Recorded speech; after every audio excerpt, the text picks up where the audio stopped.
Sama nih suami kita. Suami tak kirimkan Fatihah. Supaya kalau mau selingkuh bisa ditahu.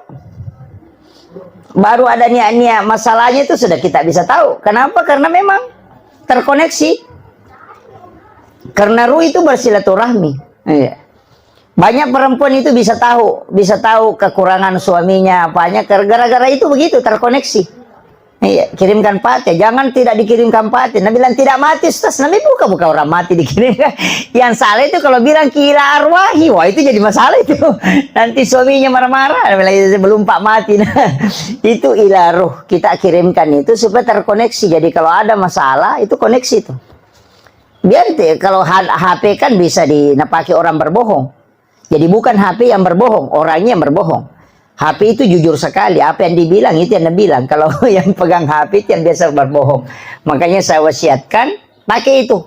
Kirimkan, anak-anak kita kirimkan Fatihah. Suami kita kirimkan Fatihah. Baru minta berkahnya, supaya terkoneksi. Jadi bisa kita tahu anak kita sekolah di Jakarta atau di Makassar, itu bisa koneksi. Iya. Jadi itu yang saya kira yang penting saya wasiatkan.